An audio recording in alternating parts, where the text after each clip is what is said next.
There is an AI explosion going on right now, but if you're a small business owner or you work in a smaller business, you might feel a little left behind in this whirlwind of multi-billion-dollar deals and get-rich-quick new business ideas, but with a lack of practical examples of how to weave AI into your existing business processes at a scale and price point that makes sense for you. In this video, I'm going to walk through an easy and actionable example of how to integrate AI into a process you're probably already doing, responding to customer feedback. This is going to focus on tools in your Microsoft 365 subscription that you're likely already using and offer you a template of how you might gain value from AI tools through iterating your existing workflows rather than having to create new ones from scratch. We're going to take feedback from Forms, leverage an automation through Power Automate, use OpenAI's GPT-3 API, get human interaction and approval in Microsoft Teams, and then send a message using Outlook. So let's start by taking a look at an example of how this works. So I have a simple form that I've created in Microsoft Forms, and it just captures feedback about my fictitious Bright Ideas coffee shop business. And I want customers leaving a negative review as indicated by a rating of less than 3 stars to get a customized AI-generated response. But I also want to put human guardrails in place to stop inaccurate information or the wrong message being sent. So I've entered my negative feedback and I'm going to send my survey as I normally would. Then jumping over to Teams, you can see that my user that's logged in here has got this adaptive card sent to them with all the details from the survey that I've just filled out and a suggested response generated below. And I can go ahead, I can edit this if I want to, and I can choose to either send the response now or add it to my drafts folder. So I'm going to send now. Then shortly after, an email arrives with me. This is still in a testing phase, so it isn't sending out to the email address on record. It's just sending to this account that I'm logged into for testing. And this email gets sent over to the person who has left the feedback. So the question is, where did that response come from? And the answer is that OpenAI's GPT models have been found to be pretty good at responding to customer feedback. So here we are in ChatGPT, and I'm just going to throw my negative feedback into this as a prompt. So you can see that it's pretty good at giving a nice empathetic response, but this certainly isn't the response that the company delivering the service and receiving that feedback would give to the customer. So you need to play around with the prompt a little bit so that ChatGPT understands what it is you're looking for and can give you an appropriate response. ChatGPT is great at writing responses to your customers, but it isn't so great at reminding you to subscribe to my channel, so I'm going to do that myself. Please remember to hit the like button, to subscribe, and to hit the bell button so you hear about my videos as soon as they come out. So here I've got a much better response that I might send out to a client because I've given it the context of what I'm looking for, how long I want it to be, I don't want a to or from line, and the context of this being customer feedback that I want it to write. Now that's all well and good, but just copying and pasting your customer feedback into ChatGPT isn't that useful.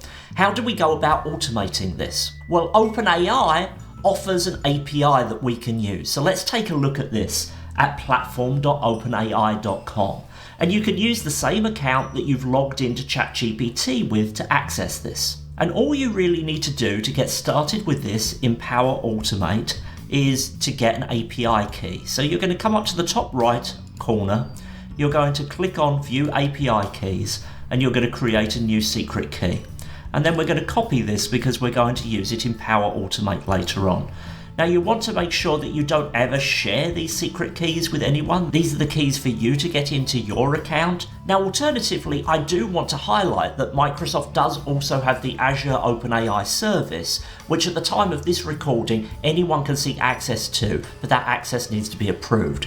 And I haven't yet sought to gain access into the OpenAI service, but this will enable you to expose similar capabilities to those in the OpenAI API.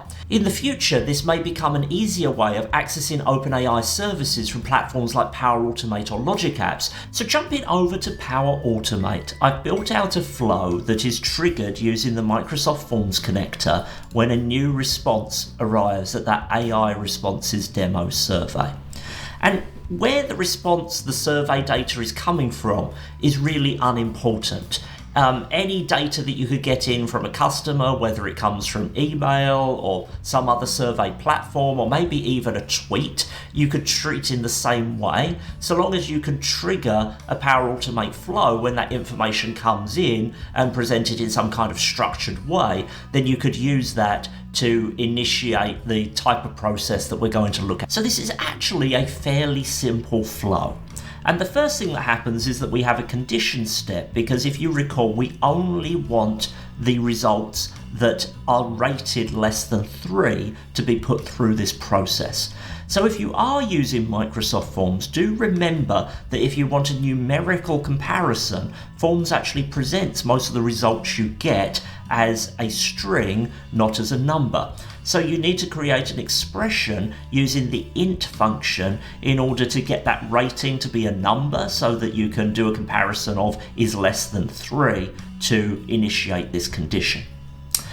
The next thing that we're using is a connector which has been created, an independent publisher connector, to get into OpenAI. And you can see the information on this connector here. It's been created by a person called Robin Rosengren, who also has a lot of content out there on these features, and I will link to him down below this video. And when you first put this connector into your flow, then what you're going to need to do is give the connection a name, and you also need to use that API key that you got from OpenAI. So what you do is you put in bearer and then that numeric, the alphanumeric API key that you got from OpenAI, and that sets up your connection to work. You could also very easily create your own custom connector. And for a lot of business cases, I would say that probably is a more comfortable way of doing this. And I'll put a link in the description below of another video where I've taken you through the process of creating a custom connector. So back in Power Automate, you can see there's a few things to set up when using this GPT-3 completes your prompt action. You can select the engine. I've selected the newest and most powerful engine available in this connector. This is looking at GPT-3. This does not yet have GPT-4, and I do not have access to the GPT-4 API, although there is a waitlist that you can join to get into that. You then put in your prompt, and you can see I've added a bit of information around the prompt, and I've also put the feedback from my form into this prompt here. I've then increased the number of tokens. You can increase the number of tokens up to 4,000. A token is roughly equal to 4 characters, so we want this to be fairly high because we don't know how long the response from the customer is going to be. And then everything else here is just being left as default. And then because this action responds with an array, which is the output, you can get more than one output from it. I've just used a compose action to get item 0 from that array. And I've then composed a message, which is, hi, whoever it is, the outputs from GPT-3, and the from line that I want. I've used the get my profile action in order to get information about the user that's running the flow. And then I've gone ahead and posted an adaptive card to Teams. This is the adaptive card designer at adaptivecards.io.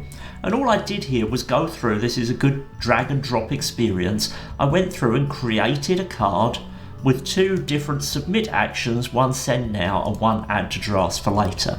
And the important thing to remember when bringing in adaptive cards into Flow is you want to make sure everything has a different ID, and you want to make sure you have clear IDs for the actions that you're having. So the idea of this is I wanted a form that I could send to Teams so that a live human user could view the message that we were going to send out to a client, and they could intervene and change that message if they wanted to. So what this allows you to do is to change the text of the message right there and then send it if you want to, or you could choose if there are more extensive changes that you wanted to make, or you perhaps wanted to follow up by phone first or something along those lines, then you could add to drafts for later and it adds to your personal drafts. So we send that adaptive card to a user, we wait for a response, and once we get that response back, we get the message text from that response. So remember, the user in Teams may have changed that text of that message. So we want to get the most recent message from the adaptive card. So we grab that. For some reason, the responses from the adaptive card were not appearing as dynamic content in my Power Automate when I put this together. So you can just grab that information by getting the outputs of that action, and then all of the responses are under the data array, and then whatever you ID'd your text box as is going to be the next item there that you want to get. Then I want to take this response and I want to send it to email. But one of the problems with that is that what I've got from both ChatGPT and from my adaptive card is plain text. And what I'm going to want to put into my email in order to send out a nice email to my client is HTML. And so the next part of this flow is all to do with taking that plain text and adding some HTML tags around it in order to turn it into HTML. So the first thing I do is I take the response that I got and I turn that into an array by using the split function. And so you can see here I've split this response here, and I've split it by a variable new line. Now this is interesting. You have to, if you want to use the new line is displayed in your raw responses as a backslash and an N. But you can't actually use that as a find or replace or manipulate with that backslash or N. Power Automate just simply ignores that. So if you want to actually use the new line character in Power Automate, there are two ways of doing it. One is using the character code, and I don't recall the character code for that. I would need to look it up. But the other way of doing it is to create a variable, a string variable, where all you do here is open up your value box, press your return key. You don't put anything else in there, but because you've created a new line, that new line character is part of this variable. So if I scroll back down again, I've taken that new line variable and I've used that as the delimiter that I'm using to create my array. And I then have this do until loop that I'm using to add HTML into my response. So I have a variable which is the line that we're on. I want to do until the line that we're on is equal to the length of the array, or the number of items in the array. And then I can take my current item, which is the current item from my outputs of that array. So that array, and then the item number is the variable line, which I've got up here. Then I have another variable at the top here, which is HTML and final response. So HTML is simply being used to add HTML tags into my response, and final response is going to be the string that I've built up with all of those other items in there.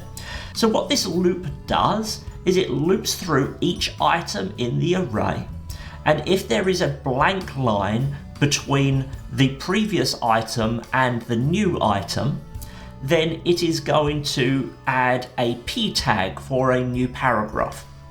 And if there is no line break between them, they are just on different lines, i.e. you have item 1 of the array and item 2 of the array, then it puts a BR tag in there for a line break.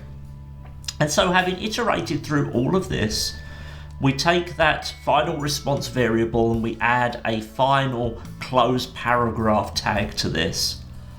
And then we check, should the message be sent now? So we look at the submit action ID, and if the submit action ID is equal to send now, we send a message, or if it's not, then we use an HTTP request to Outlook in order to create a draft message. So the sending message is very straightforward. You will have seen this before. You just need a to address, a subject, and then you put in your text or your body, in which case that is the final response variable. You may not have seen this before. What we're doing is we're making a post request via HTTP to the graph, and we put in this JSON, which has the subject, the body, which is final response, and then we have the address which we're sending it to. So it's very similar to this. We're just using the HTTP request instead. And then in addition, what I've done is added a to-do. So I've added a task that says I need to send some feedback to this person. It's due in 24 hours. I'm going to have a reminder sent out in 12 hours. And then I just create a link to that item. So I'm using the output from this HTTP request here. And the output that I'm looking for is the web link output, which is a response that this gives us of the web link of that email. And then I can just click on send this email and it sends me directly to that item. So let's just take a look at this in action. So I'm going to come up here, I'm going to test it. I'm going to use my last successful test. If we open this up, you can see it's gone right the way down and it's stopped and it's waited at the posted active card and wait for a response. So I'm going to jump over to my Teams, and instead of saying send now this time, I'm actually going to make an edit here. So let me change the name on this, and I'll say add to drafts for later. So if I jump back to Power Automate, you can see this is now running past the posted active card. And if we open this up, you can see that it saw that send now was false. So it created that HTTP request and it created that to-do item. So I'm going to jump across to Microsoft To Do. You can see I have this item here, send response to customer feedback Nick DeCourcy. I've got my item here with a send this email link. I'm going to click on this. It's going to open up in Outlook. You can see I've got my edit here, so that edit has held through, and I can then go ahead if I want, continue editing, and I can send this email out. Alternatively, back in Power Automate, if I test this again, I'm going to make the same edit. I'm going to send now, and here in my email, the response has arrived with the edit holding there. And a properly formatted email. So you can see this is a fairly simple flow to set up. It's not the most straightforward. In fact, the most complicated thing about this flow was getting the HTML for the email right, rather than anything to do with the AI side of it. But this is a case where you could inject AI benefit into existing processes that you're already running with. Maybe you're already running with them in Flow already. So this is a simple way of adding benefit from AI without reinventing the wheel. So let's just quickly touch on cost and licensing. So using the OpenAI API does have a cost, and you can see here that the DaVinci model that we were using in this example has a cost of 2 cents per 1,000 tokens. So if you're using the 4,000 token limit, as we discussed earlier, then the maximum that you're going to be paying per response is about 8 cents. But OpenAI does give you some credits for their API to try this out when you open your ChatGPT account. So you can try this out without there being any cost involved for you. In addition to that, because you're using either a custom or a premium connector, depending on how you choose to do this, you are going to need some kind of Power Automate licensing that is in addition to your base Microsoft 365 licensing. So you could have a per user plan where you pay $15 per user, or you could have a pay-as-you-go plan. In addition to this, now you do have the option of starting a trial. I think the current trial is 45 days where you could try that out. So you can certainly try out all of what I've shown you here for free. But if you want to implement it long term in your business, there is going to be a cost to doing it that is in addition to your Microsoft 365 licensing. And I think the most important thing that I should highlight here is that step of getting human interaction in Teams is vital right now. You can rely on what these AI tools are giving you a reasonable amount of the time, depending on what it is you're asking for. But these aren't ready to just say, send something to all of my customers without you looking at what they're sending. For example, one of the emails that this created for me regarding my coffee shop produced a wonderful paragraph that was to do with how we were fair trade compliant and how we ethically sourced all of what was in the coffee shop. And it sounded great, it was well written, but for your particular business, something like that may not be true. So this is making a best guess based on looking at lots of different coffee shops or information about coffee, or if you're a landscaping company or a construction company or a funeral directors, whatever it may be. It's making a best guess based on that context that you're giving it, and that's really helpful. But it's just important to realize that what it's saying may not actually be true in the specific context of your business. Now, this is going to change over time. If you look at something like Bing Chat or you look at something like Bard, these systems actually have access to the internet. So they can go out and take a look at your website and create something that is more custom for you. But being able to integrate these kinds of technologies into a flow like this, maybe some days, maybe some weeks, maybe some months off. We don't really know yet. But right now, you can add value. Just make sure you have that right level of human intervention to prevent any risks around using facilities like this. So hopefully this has been useful to you and given you some ideas about how you might use this technology within your own business. Please do drop your thoughts in the comments below. I would love to see how you're thinking about employing these technologies in your business. And if there's particular use cases that you're thinking about where I could construct something for a future video, then please do drop that in there. I'm happy to have a look at those and think about what I could do as a video to demo some other possibilities here. I hope to see you back here again soon, and until then, bye-bye. Thanks so much for watching this video. The purpose of the content on this channel is to help small business owners, those working in smaller businesses, and really anyone else who's interested to get more value from Microsoft 365 and a whole range of digital tools in a way that puts your business priorities first.